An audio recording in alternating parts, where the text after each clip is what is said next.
Jesus is called Emmanuel, meaning God with us, God in us. And we say, He shall reign. Ang paghahari po ng Diyos ay hindi lang sa mga ulap, hindi lang sa mga himpapawid.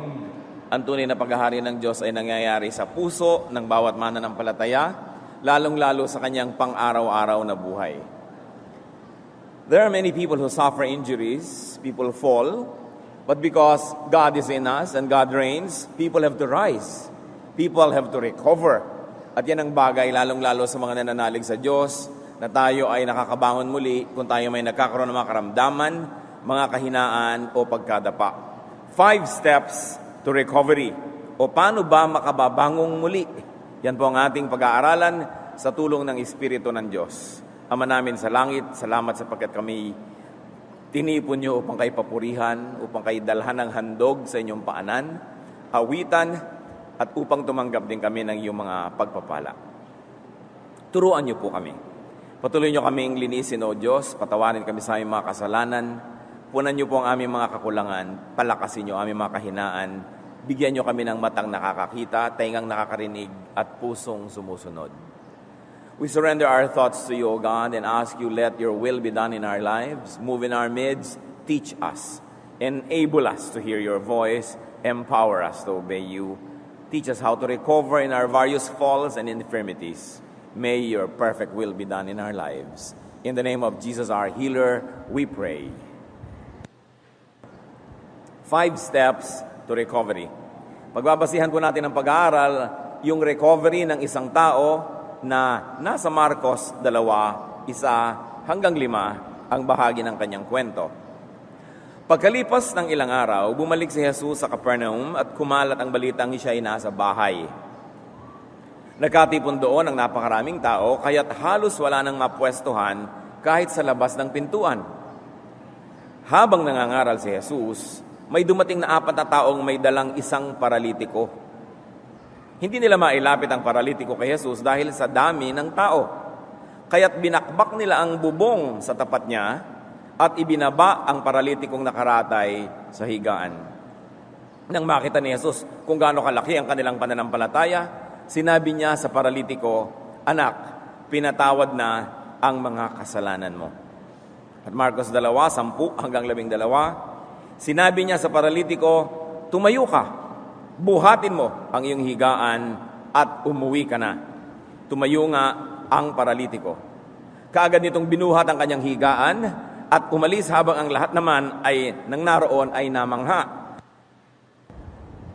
Sila ay nagpuri sa Diyos at sinabi nila, "Kailan may hindi pa kami nakakita ng ganito." At purihin ang Panginoon sa pagkabasa ng kasaysayan.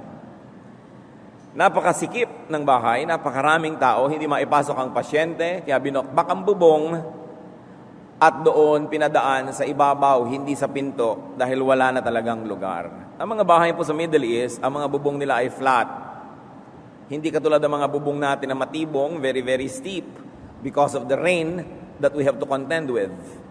But the houses in the Middle East were made of mud and some dried leaves and some twigs and some branches of plants. At ganon din yung mga bubong nila. Hindi naman pala ulan doon, kaya pwedeng ganon. At dahil doon ay pwedeng sampahin yung bubong at bakbakin dahil parang putik lang naman yon. At pagkatapos doon, pinadaos-dos ang pasyente galing sa itaas. What are the 5 elements of recovery that we see in this story? Unang-una, we see faith. Faith in God, faith in Jesus, definitely, as in the story. Faith in Jesus as an instrument of God. 5 sangkap ng paggaling ang ating nasaksihan, pananalig sa Diyos, pananalig kay Jesus, at pananalig kay Jesus bilang isang mabisa, makapangyarihang kasangkapan ng Diyos. Ano pa po ang makikita natin mga elemento ng pagbangon ng paralitiko? Nakikita natin yung paralitiko hindi makagalaw, kaya buhat-buhat na lang siya. Yung kama niya, yun na ang binubuhat. At maaaring ito ay isang higaan na parang makapal na tela na madaling buhatin. May 4 na sulok na pwedeng buhatin ng 4 na tao, kaya pwede ring idaos-dos mula sa bubong para rin itong duyan. Marcos 2:3, may dumating na 4 na taong may dalang isang paralitiko. So kung yung paralitiko lang, hindi siya makakalapit. Kahit paano pananalig niya, hindi siya makakalapit. So isa pang elemento ng paggaling, helpers. may mga tagabuhat, may mga katulong, may mga tumulong.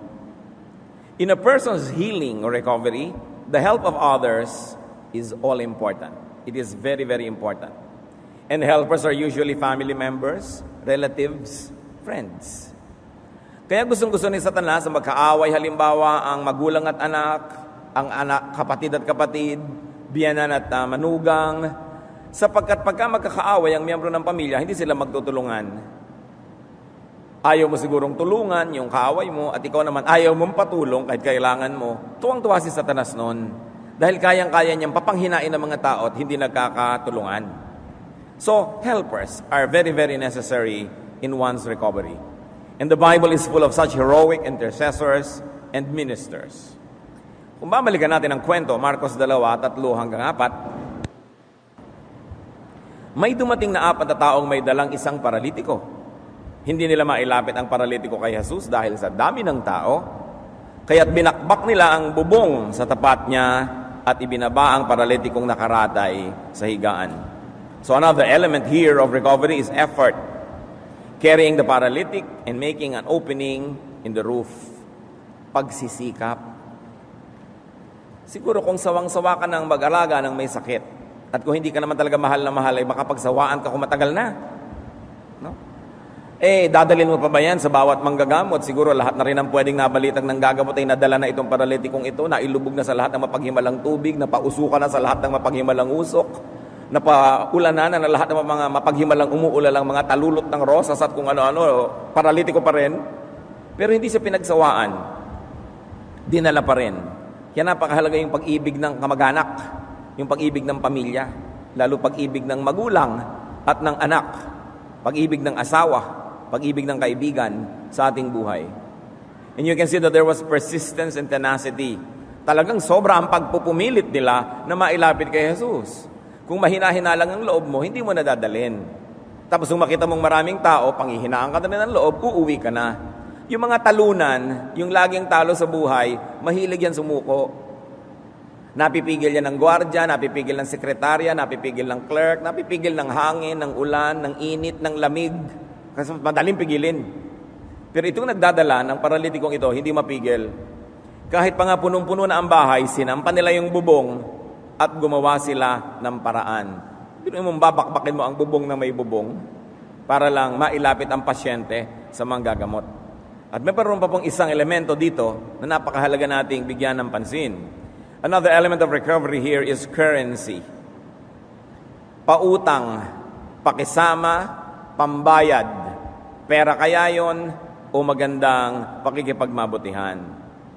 Bakit natin nasabi yon? Saan naman sila kukuha ng loob na bakbakin yung bubong kung wala silang pambayad? Hindi naman nila bubong yun. Kung wala silang pampagawa. O kaya ay kung hindi maganda ang pinagsamahan nila ng may bahay para payagang sirain nila yung bubong ng may bubong.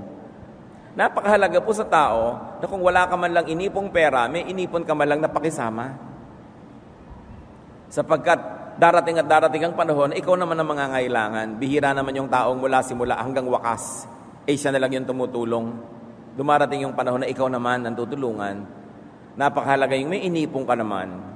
At kung sakaling wala man na cash, may inipon ka na goodwill.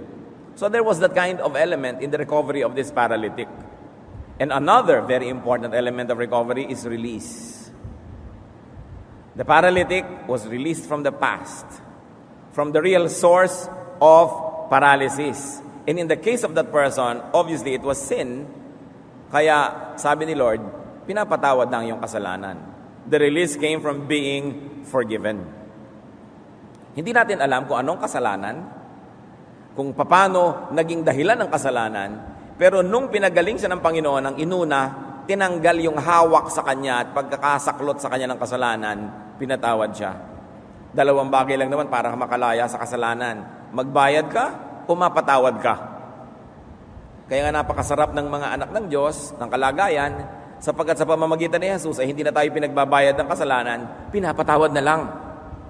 Napakahalaga na meron tayong tagapagligtas, tagapaglinis ng ating kasalanan, tagapamagitan mula sa atin at sa Ama, mula dito sa lupa at sa langit, at yun ay ang ating Panginoong Jesus.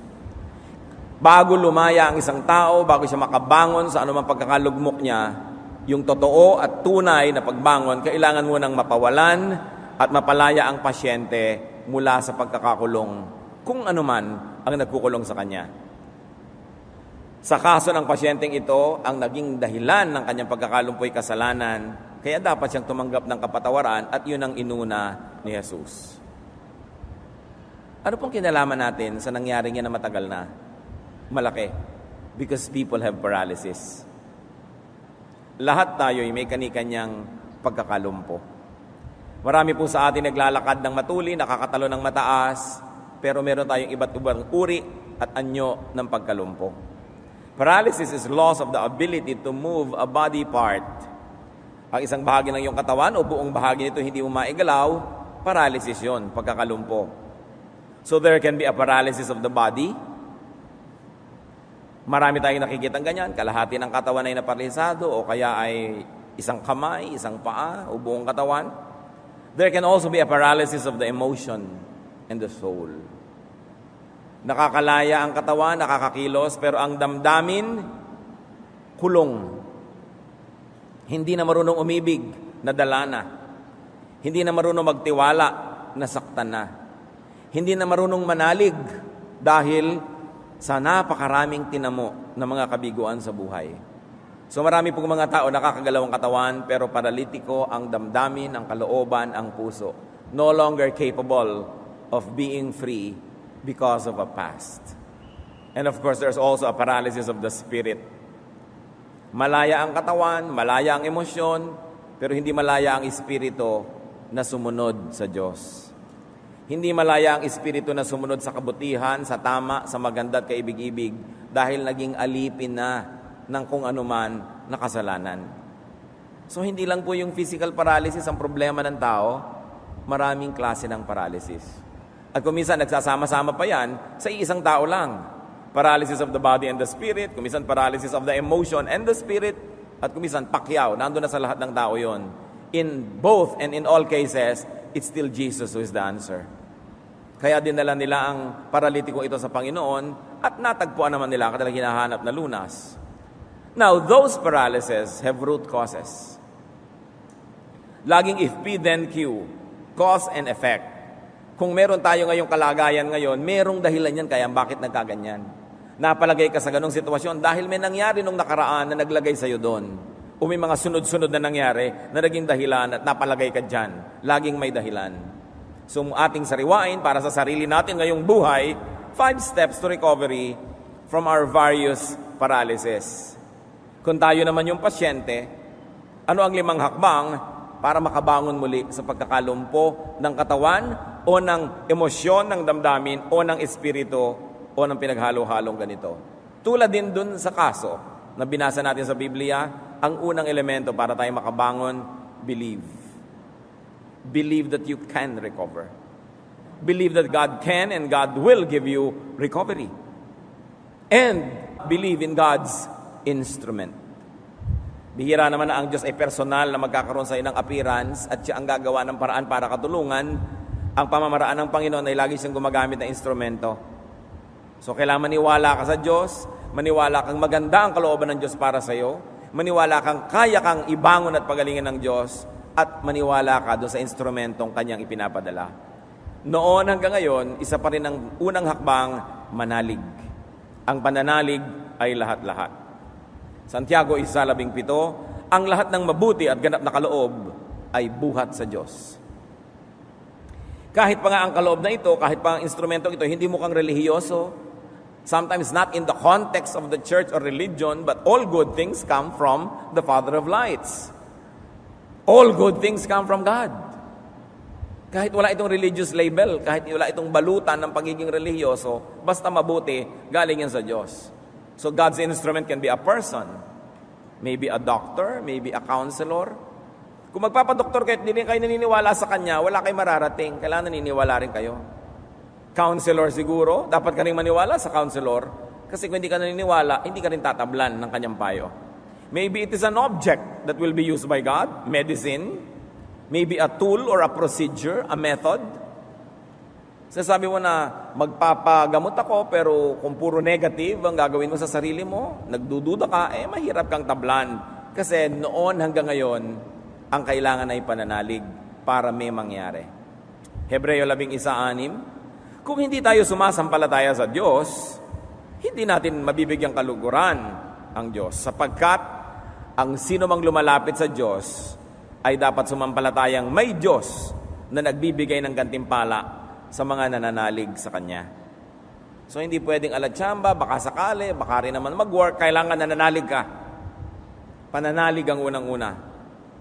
Kaya nung may mga nagsabi kay Jesus, kung may magagawa po kayo, tulungan niyo naman kami. Ang sagot niya sa Marcos 9:23, kung may magagawa ako, tanong ni Jesus, mangyayari ang lahat sa sinumang may pananampalataya. Suriin ninyo ang mga pangungusap ng Panginoon. Sabi niya, kung may magagawa ako, ba't ako pinag-uusapan dito? Ikaw ang pinag-uusapan. Kung may pananampalataya ka, gagaling ka. In another way of speaking, Jesus was saying, hindi ako. Ikaw at ang iyong pananampalataya, ang unang kailangan ay nandyan. Marcos 5:34, subalit sinabi sa kanya ni Jesus, anak, pinagaling ka na ng iyong pananampalataya. How clear can you get? Yung pananampalataya mo ang mahalaga dyan. Sabi niya, kahit nandito ako, hindi ka naman nananalig, walang mangyayari. Kung hindi ka naniniwala sa akin, kahit magtatayo ka dyan, nandito rin ako, walang mangyayari. Alam niyo kung bakit napakahalaga yung ikaw, pananampalataya mo kapatid? Kasi kung Diyos lang ang nagpapagaling, di kasalanan niya yung mga hindi gumagaling. Di ba?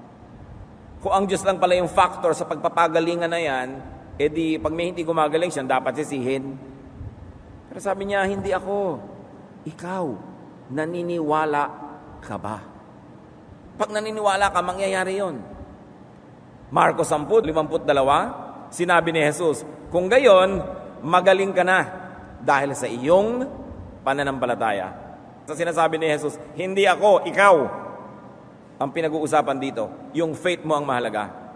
Malaki ang papel ng tao at ang pananalig niya. Which brings us to a very, very important realization. That the development of one's faith is the greatest development and personal project that a person can do and should do in his or her life.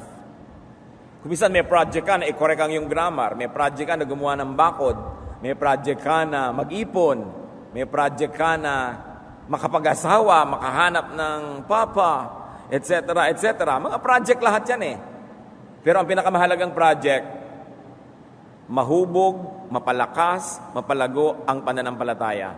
Dahil ang pananampalataya ang siyang nagpapakilos sa kamay ng Diyos. It is the faith that moves mountains. So mas mahalaga yun kaysa magkaroon ka ng 10 bulldozer. Bagamat hindi masamang may bulldozer ka. Mas mahalaga yun kaysa sa 5 doktor. Bagamat nakakatulong ang doktor, nagiging instrumento.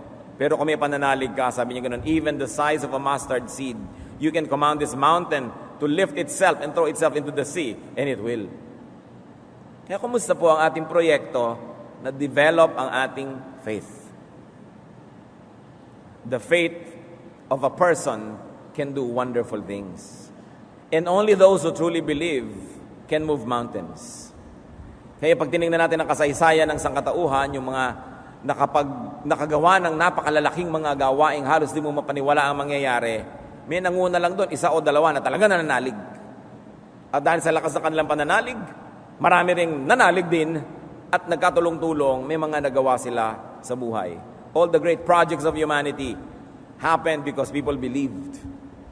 Pag tinignan ninyo yung mga pyramids of Egypt, natapos yun dahil naniwala yung Pharaoh nagpagawa na matatapos. At inilagay niya ang lahat-lahat ng strength niya para tapusin yon. Pag tinignan natin yung mga rice terraces sa mga Ifugao, yung mga gilid ng mga bundok na inuka para gawing taniman ng palay, naniwala sila na kaya nilang gawing halamanan ang mga matatarik na gilid ng bundok. Kailangan ka maniwala sa ginagawa mo. Yung mga nakikita kong nagsikap, paasensuhin ang buhay, kahit na dinadaganan sila ng mundo at patuloy silang hinihila pababa ng napakarami, nagawa nila kasi nanalig sila. kailangan ng tao ng pananalig. Half faith is no faith at all. It will not accomplish anything. Isa pang mahalaga, mga kapatid, kung ang pananalig pala ay nakakapagpalakas at may mga nangyayari pag lumalakas ang tao, napakahalaga pala na tayo man ay pinananaligan. We have to help others believe in God, and very, very importantly, we have to help others believe in us. Tatay kayo, kailangan pinaniniwalaan kayo ng inyong mga anak. Sapagkat ang paniniwala nila sa inyo, magpapalakas sa kanilang loob na gumawa ng maraming mga bagay. Nanay kayo, kailangan pinapaniwalaan kayo. Manager kayo sa opisina, administrator kayo, dapat pinaniniwalaan kayo na tama ang inyong ginagawa, may ginagawa kayong tama at mapapasunod nyo ang mga tao. Nakikita nyo pag ang mga tao na demoralized na, hindi na sila naniwala sa isang misyon, nawawalan na ng lakas. Hindi ka na naniwala sa isang pinuno, nawawalan na ng direksyon ng ginagawa ng lahat. So tayong lahat ay may pananagutan sa isa't isa na maging at manatiling kapanipaniwala. One of the best gifts that we can give to others is to make them and help them believe in us so that through that belief, we may influence or lead them to do great things. Lalo't ikaw ay leader.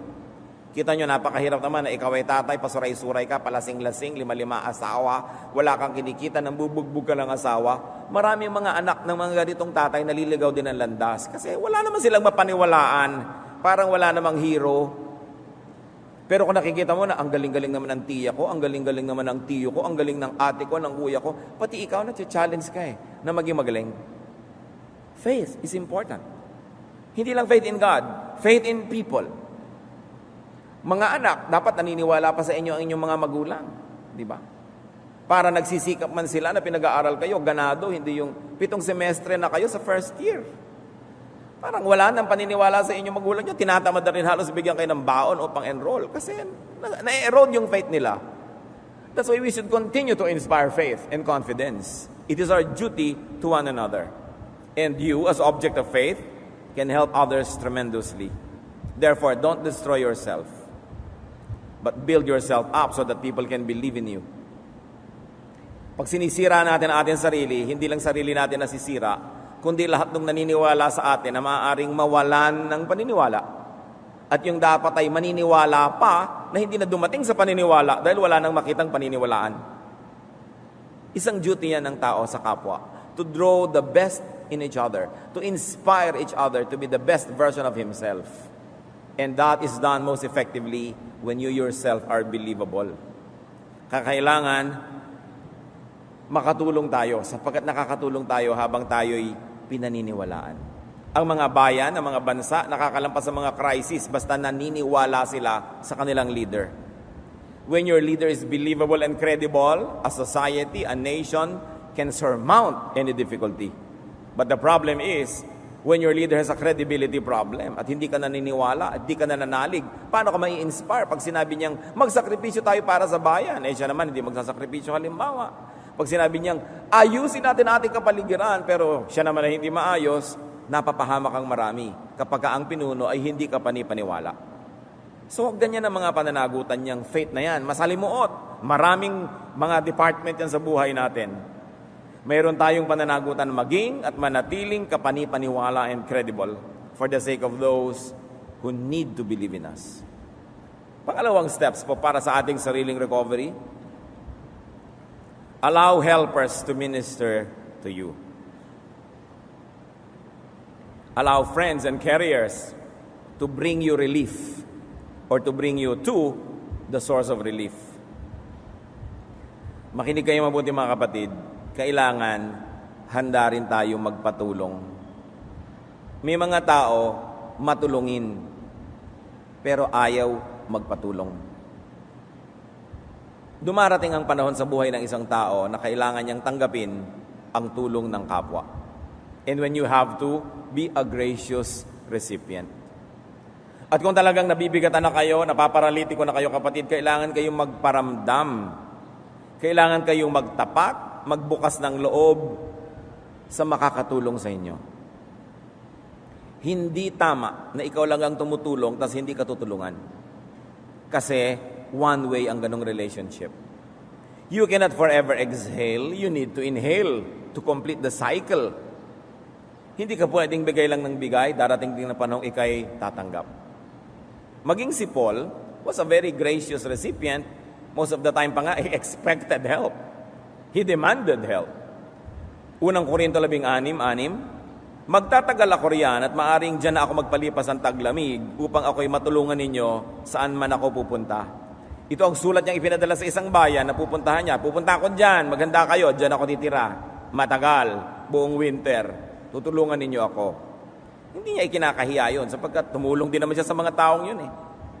Filipos 4:16, nung ako'y nasa Thessalonica na, sabi ni Paul, makailang ulit ding pinadalhan niyo ako ng tulong. So, tumatanggap siya ng tulong.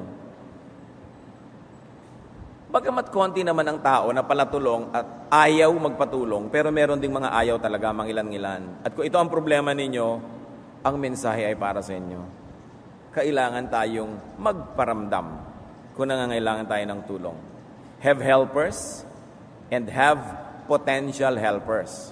Which brings me to a point. We must be friendly. We must have friends. Kasi kung wala ka namang kaibigan na tutulong man lang sa'yo, wala ka man lamang napakisamahan, wala ka man lang naitanim na mabuti, paano ka naman aasa na aani?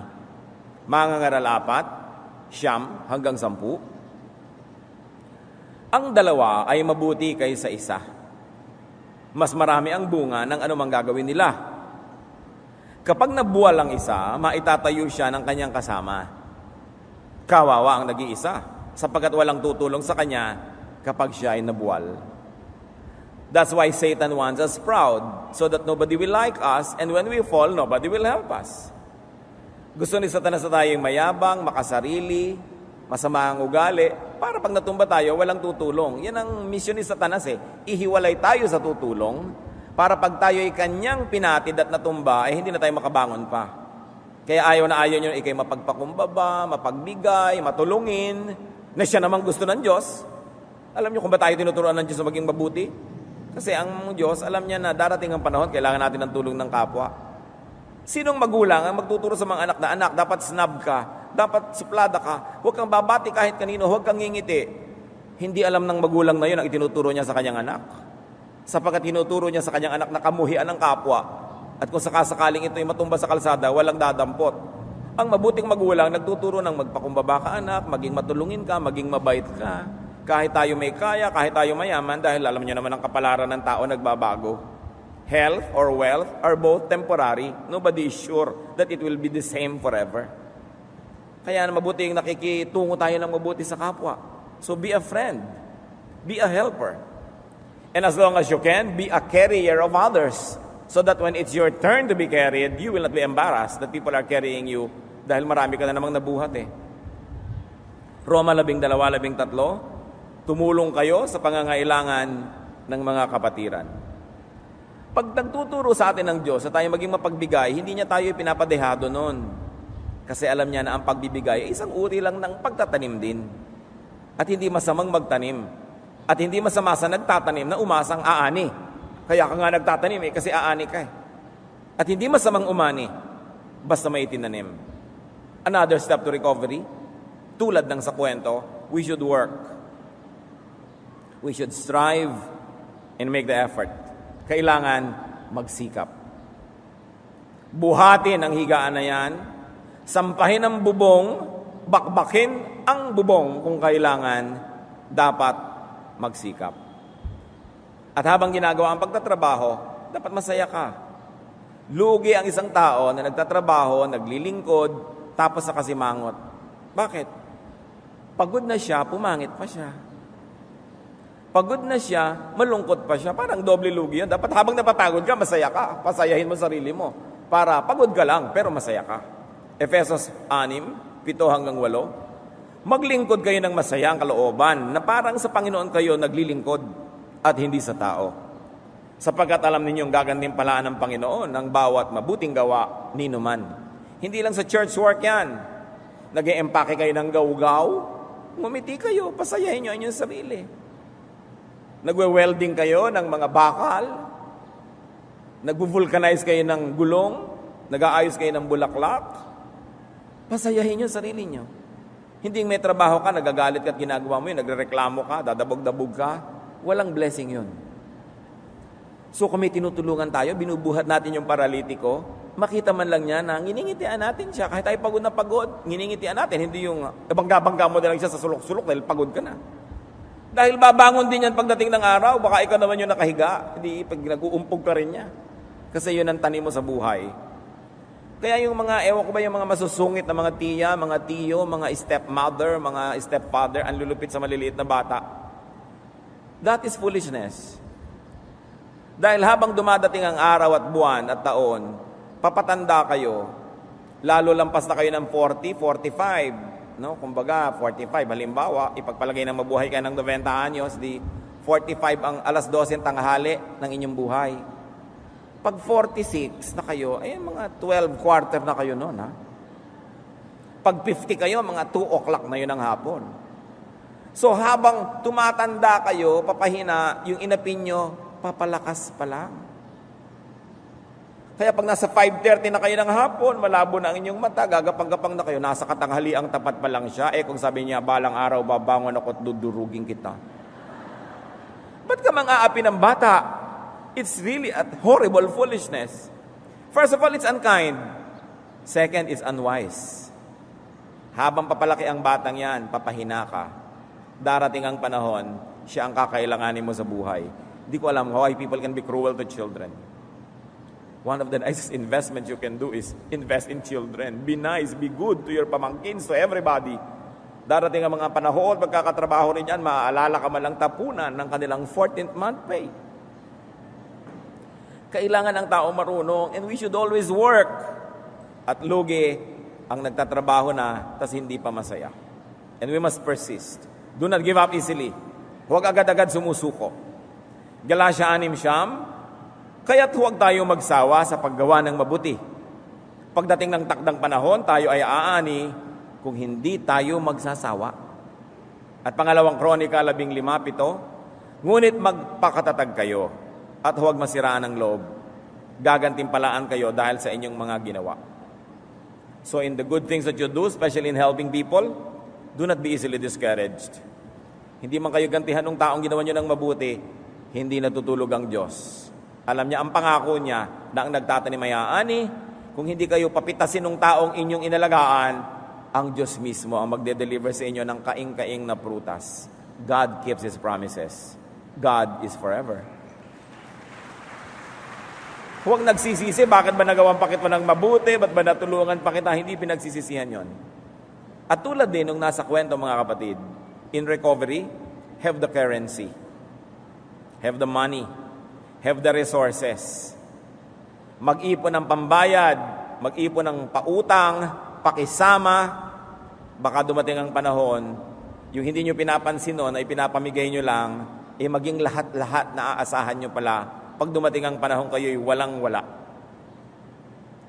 Ecclesiastes 10:19, money is the answer for everything. Yun ang sinabi ni Solomon. Kailangan ng tao may pera. No? Kaya hari nawa sa mga tao hindi pa huli ang lahat, mag-impok kayo. Nag-iimpok tayo ng pera o nag-iimpok tayo ng pakisama, diba? Nag-iimpok tayo ng mabubuti mga gawa. Ngayon, kung pareho natin ginawa, mas mainam. Kasi kita nyo naman doon sa 10 pinagaling ni Jesus, isa lang yung nakaaalalang bumalik. So marami rin tayong tinutulungan na hindi naman lahat nakakaalala yan eh. Kailangan meron ka rin itinatabi sa sarili mo.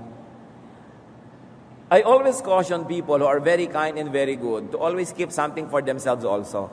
Hindi yung puro ibibigay mo lahat sa kawang gawa, ibibigay mo lahat, tapos wala ka man lang sa sarili mo, tapos pag dumating yung panahon na nangangailangan ka, wala man lang tumulong sa'yo, asa matuloy ng loob mo niyan. Dapat keep something for yourself while you are giving many things to others. Ang tao kailangan, dahil maraming darating na hirap, kailangan gumawa. Kailangan mag-ipon ng pera o pakisama ng mga mabubuting gawa. Unang Timoteo 6:18-19, turuan mo silang gumawa ng mabuti at magpakayaman sa mabuting gawa.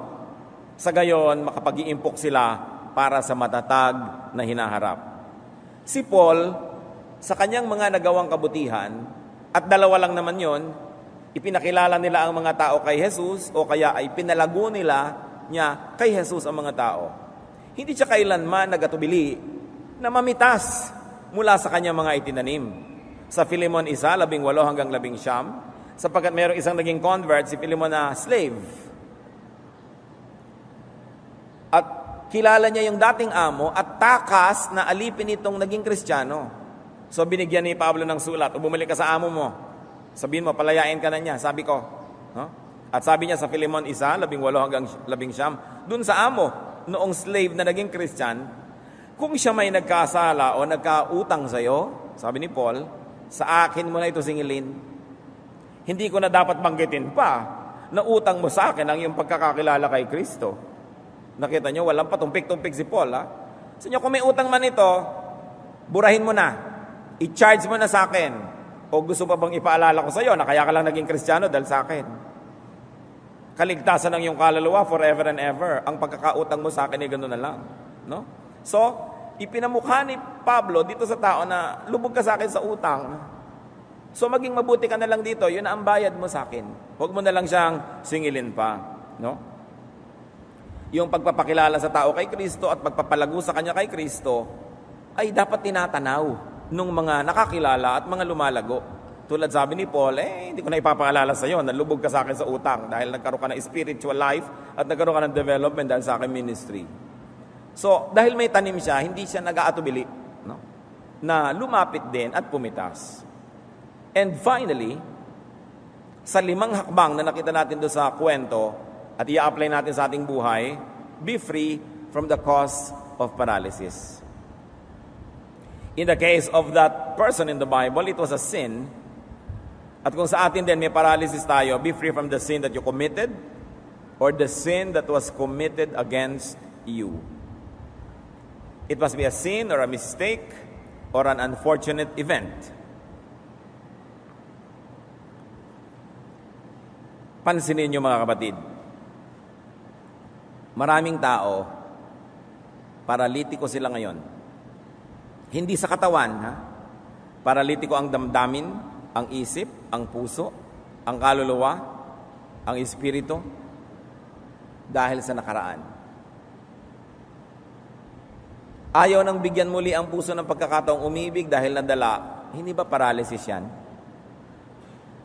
Ayaw na uling magnegosyo dahil nalugi, paralysis yan. Ayaw na uling sumakay sa eroplano dahil nahulog ang eroplanong sinasakyan niya at salamat na lang siya sumabit sa isang punot na buhay pero ngayon ayaw nang sumakay. Paralysis yan. Yung mga phobia, paralysis yan. Yung mga natakot na magpagamot dahil minsan nagkaroon ng allergy, paralysis yan. Kasi pinipigil kanyang kumilos at pinipigil kanyang gumawa ng marami pang bagay na pwedeng gawin ng malalayang tao. Kaya dapat ang tao palayain ang sarili mula sa ugat ng kanyang paralysis. At marami sa ugat po ng paralysis ng tao galing sa nakaraan. Kaya inungkat ng Panginoong Hesus yung issue ng kasalanan. Sabi niya, paralitiko ka, pinapatawad na kita sa kasalanan mo nang makabangon ka. In the case of that person, the cause of his paralysis was sin. But not in every case, ha? May mga cases na talagang very physical lang yung reason. Kaya siya nagkaroon ng sakuna, nagkaroon siya ng paralysis. Pero yung mga paralysis ng emosyon, ng damdamin, kadalasan yan kasalanan. Either kasalanan nung paralitiko o kasalanan ng iba laban sa kanya pero hindi niya pinatawad, na-paralyze din siya. Hindi physically, ha? Emotionally. So what is important is to get forgiven by God, by people. You need that to be free from paralysis. Therefore, we must confess and seek forgiveness. Kailangan tanggapin ang pagpapatawad ng Diyos at ng kapwa-tao. Kailangan magtapat at humingi ng tawad. Kung kasalanan ang dahilan ng paralysis. Unang Juan 1:9, subalit kung ipinapahayag natin sa Diyos ang ating mga kasalanan, maaasahan nating patatawarin tayo ng Diyos sa mga ito. At lilinisin tayo sa lahat ng ating kasalanan sapagkat siya'y tapat at matuwid. So kung meron tayong mga paralysis, especially of the spirit, of the emotion, ng damdamin, tingnan kung meron tayo talagang dapat na bunutin na kasalanan, ipagtapat, ihingi ng tawad. Tingnan ninyo yung na-paralyze na tinatawag na prodigal son. Hiningi niya ang kanyang mana sa magulang, buhay na buhay pa yung magulang, pagkatapos nilustay, na-paralyze siya. Hindi na siya makakilos, wala na siyang pera. Hindi na siya makabalik sa tatay niya dahil na-paralyze na yung damdamin niya. Inisip niya hindi na siya deserving, hindi na siya worthy. Pero paano siya nakarecover? Lucas 15:21. Sinabi ng anak, Ama, nagkasala po ako sa Diyos at sa inyo. Hindi na po ako karapat-dapat na tawaging anak niyo. Dahil dumanas ng sobrang hirap ang taong ito at dumanas ng gutom, napag-isip-isipan niya na makabubuti pang bumalik ako sa aking ama at kung tatanggapin man lang niya ako kahit isa sa mga katulong niya, ang pagiging katulong sa bahay ng tatay ko ay higit lalong mainam kaysa ako'y nandito't malaya pero gutom. So, gusto niyang makalaya sa kanyang paralysis, ipinagtapat niya ang kanyang kasalanan at humingi siya ng tawad. Pero tandaan niyo ito, ang paghingi ng tawad ay hindi paraan para ma-restore ang iyong mga privileges. Meron naman, hihingi lang ng tawad sa magulang para magka-allowance uli. Hihingi lang ng tawad sa asawa para makapamayag pag uli. Hihingi ng tawad sa boss sa opisina para makapaghari siya uli. No, ang tunay na humihingi ng tawad, handa at inaasahan niya na siya'y may kaparusahan. At humihingi lang siya ng tawad para linisin ang kanyang kasalanan, to clear the air, but not to ask for a restoration of privilege. Doon mo malalaman yung sincere na humihingi ng tawad. Kaya sabi niya, umuwi siya sa tatay niya at nagpasya siya na hihingi ng tawad at hihingi na lang siya na maging katulong na lang siya. Maging alilang kanin na lang siya. Sabi, huwag niyo na po akong sweldohan, pakanin niyo lang ako, itrato niyo lang akong katulong, pasalamat na ako. Pero alam niyo naman ang ginawa ng ama doon sa kwento, di ba? Siya ay niyakap, nilagyan ng singsing, nilagyan ng magandang sandalyas, nilagyan ng magandang balabal, at ipinagparty pa. Kasi humingi siya ng tawad. Hindi naman lahat ng humihingi ng tawad ay dapat umasa na gano'n nga ang kanilang sasapitin. Pero yun ang nangyari doon sa kwento. How to be free? Forgive others. And forgive also yourself. Isa pa pong uri ng kalayaan, mga kapatid, yung magpatawad tayo. Sapagkat habang hindi kayo nagpapatawad, nakatali kayo doon sa inyong hindi pinapatawad. Tatandaan nyo yun. Kung yung nagkamali at hindi pinapatawad ay nakatali pa doon sa kanyang pinagkaatrasuhan, yung nagawa ng mali na hindi nagpapatawad ay nakatali din doon sa gumawa ng mali. Pareho lang silang hindi free. Colossus 3:13, magpasensya kayo sa isa't isa at magpatawad kayo kung may hinanakit kayo kanino man. Magpatawad kayo gaya ng pagpapatawad sa inyo ng Panginoon. And why? Because when you don't forgive, you remain tied to the one who hurt you. Tuwing naaalala nyo siya, sumasama ang loob nyo, parang nandyan lang siya. Tuwing naiisip nyo yung ginawa sa inyo, nagsisikip ang inyong dibdib, di nandyan pa siya at nakakubabaw pa sa inyo. So ang pinakamabuting gawin, magpatawad, hindi lang para sa kanyang ikabubuti, kundi para rin sa inyong sariling ikabubuti. Because only when you forgive those who have wronged you, will you be free from their memory. And that's when will you be free from all the pain and the sorrow that are forever being relived when you remember them. When you do not forgive, you are not free. So dealing with the past, especially childhood and early youth, is an important element of recovery. Kahit po sino na nakakaalam ng clinical counseling, clinical psychiatry, clinical psychology, pag mayroong maraming masyadong problema ang tao, yung pagkatao niya, ugali niya, kadalasan ang kailangan mong buklatin ay ang kanyang childhood. Sapagkat maraming kamalian na nagawa sa bata, daladala niya hanggang pagtanda. Kaya ang nagiging asal niya ay mahirap. Ang ugali niya ang hirap pakisamahan. Marami siyang takot, marami siyang nervyos, marami siyang arte sa buhay kasi nasaktan siya nung bata. Ngayon, nasaktan kayo, anong gagawin ninyo? Isa na lang natira. Patawarin yung nanakit sa inyo para matigil na ang patuloy niyang pananakit sa inyo. Sapagkat habang hindi niyo sa pinapatawad, maski alaala na lang, nakakasakit pa rin. Conscious or unconscious, you still get affected by the people who have wronged you, whom you have not forgiven. That's why confessing sins to God, confessing sins to the people you have wronged, and unburdening yourself to a spiritual person or to a technical counselor will really greatly help. Kaya yung tunay na therapy, binabalikan ng nakaraan. Kahit masakit. Kaya yung mga tunay na makakalaya sa phobia, natakot kayo sumakay ng eroplano, isa lang ang makakapagpalaya sa inyo niyan. Sumakay kayo muli. Natakot kayo maglakad sa damo dahil minsan natuka kayo ng ahas. Ang makakapagpalaya lang sa inyo, maglakad-lakad uli kayo dyan. You've got to conquer your fears. But to conquer your fears, you've got to relive them. You've got to go back to the point where you were hurt. Sabi nga ng ating mga matatanda, kung saan nadapa, dun bumangon. Ba, napakalalim ng kahulugan nun, ha? Nadapa ka dahil sa nakaraan ng araw, balikan mo yon, patawarin mo lahat yung karakter ng kwento na yon, and then move back to the present, malaya ka na. That's why the Bible is teaching forgiveness. It is not to make martyrs of us. It is not para tayo ipatalo, na kawawa naman tayo, forgive na lang tayo ng forgive. No. Because when you forgive, you are set free. Kailangang bunutin ang ugat ng paralysis. At madalas siya nakabaon sa panahon ng pagkabata. Halos lahat ng tao na may mahirap na ugali, ang dahilan, either siya inaapi, napagsamantalahan, nasaktan, naabuso nung bata pa. May project tayo mga kapatid. Kasi kung kayo yun, project nyo yan na makapagpatawad. Magpatawad tayo dahil tayo makadiyos at mabait. At kung hindi man, magpatawad dahil tayo matalino. Kasi pag hindi ka pa nagpatawad, patuloy ka pa lang na malulugi. Laki na ng laki yung damage.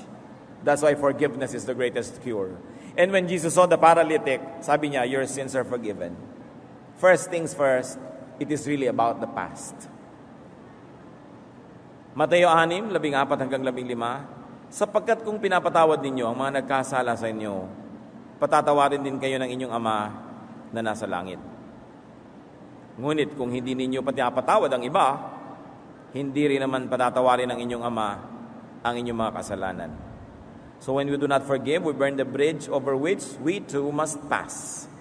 We become losers. Meanwhile, prevention is always better than cure. Makinig kayo na may mga bata sa inyong bahay, sa inyong pamilya, o magkakabata pa lang. Prevention is better than cure. Do not damage the children.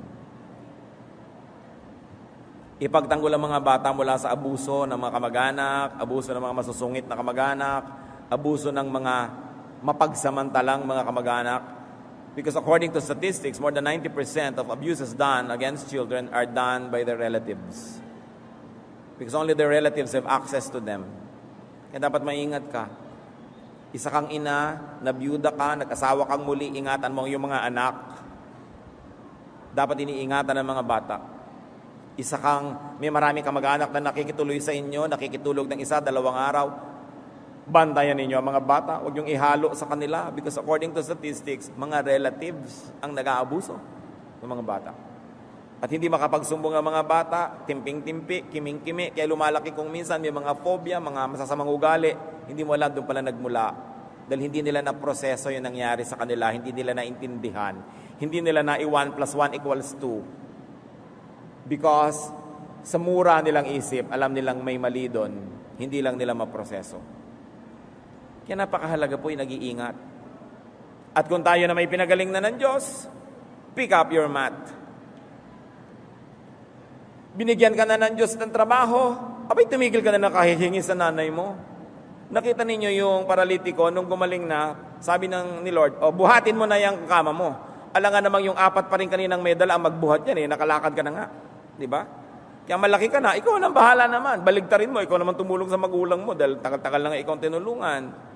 Kung ikaw natulungan at napayuhan, ikaw naman ngayon ang tumulong at magpayo. Ang tagal-tagal mong pinautang, binigyan ng luwag, ikaw naman ngayon magbigay. Kasi ang taong gumagaling, dapat binabaligtad niya ang dating mga papel niya sa buhay. Kung siya nun yung pabigat, siya ngayon ang pagaan. Kung ikaw dati yung problem, ikaw na yung solution. Kasi gumaling ka na Yun ang mga pananagutan ng tao na tumatanggap ng kabutihan ng Diyos. Hindi yung maluwag ka na, tapos pabigat ka pa rin sa kapwa. You've got to reverse the relationship and be the helper to those who helped you. Pag hindi tayo nagtatapat sa Diyos, patuloy na bibigat ang ating buhay. Awit 32, 3-5. Nang hindi ko pa naihahayag ang aking mga sala, ako'y nangihina sa maghapong pagluha.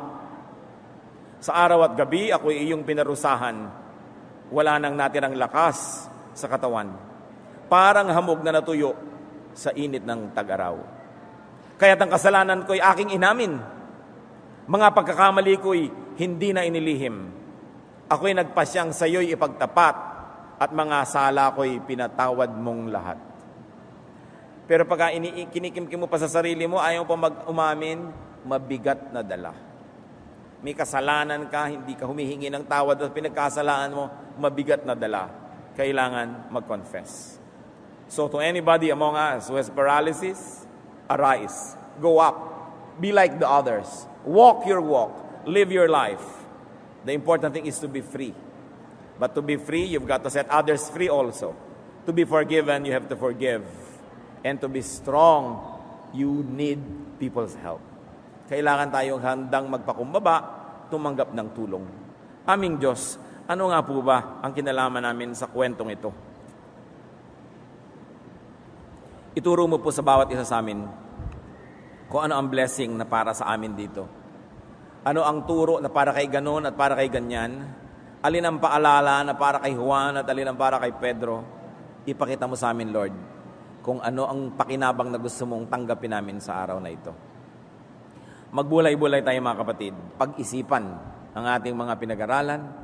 Humingi sa Diyos ng tulong na una malaman kung anong kalagayan natin. Meron ba tayong mga paralysis sa buhay?